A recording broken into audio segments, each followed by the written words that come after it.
So, yun guys. Ayan, grabe. So, ito, yung topic natin ngayon mga kakyo is about dito sa isang content creator sa Facebook na nagsabi na tanggapin na lang daw ng pamilya Baterbonia, ng pamilya ni Rene Baterbonia, yung settlement o yung halaga na inaalok sa kanila. Ayan, so yun po yung sabi niya guys. Tanggapin na lang daw ng pamilya ni Rene.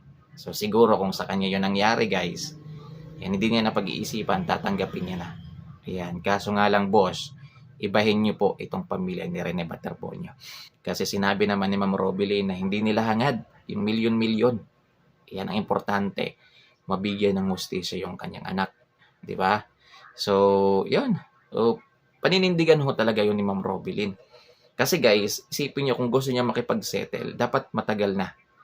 Ayan, pero hanggang ngayon, ipinaglalaban po niya yung karapatan nila, yung hustisya para kay Rene Baterbonia. Ayan, at sana po, kung yun po yung desisyon ng mga magulang ni Rene Baterbonia, so tayo po na mga content creator o mga kung ano-ano man diyang individual, respetuhin na lang natin. Di ba? Respetuhin na lang natin sa halip na magsalita ba tayo ng hindi natin pinag-iisipan kung nakakasakit ba tayo ng kapwa. Yan, grabe. Yan, so para kasi sa pamilya ni Rene Baterbonia, yan, hindi matutumbasan ng anumang halaga yung buhay ng kanilang anak. Kaya hinahabol talaga nila na mabigyan talaga ng justice itong pagkamatay ni Rene Baterbonia. So sa nagsabi na content creator, hindi ko na siya pangalanan mga kakyo.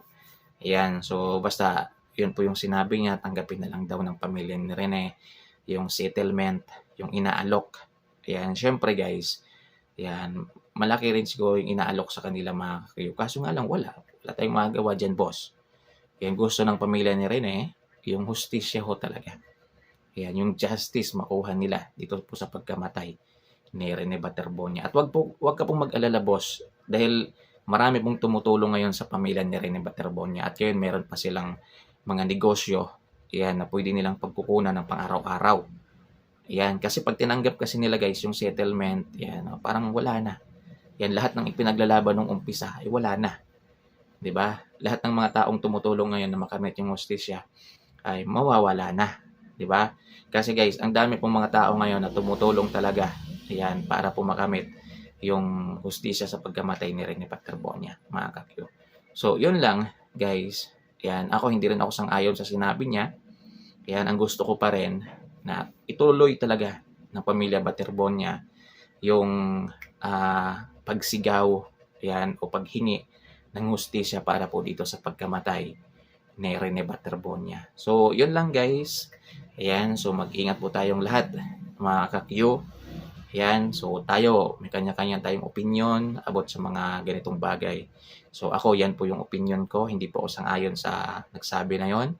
Gusto ko ipagpatuloy po ng pamilya ni Ma'am Robilin yung paghingi ng hustisya, paghanap ng hustisya mga kakyo. Ayan, so sasamahan natin siya guys sa pamamagitan ng mga dasal natin. So yun mga kakyo, maraming salamat. Mag-ingat po kayong lahat guys. God bless po.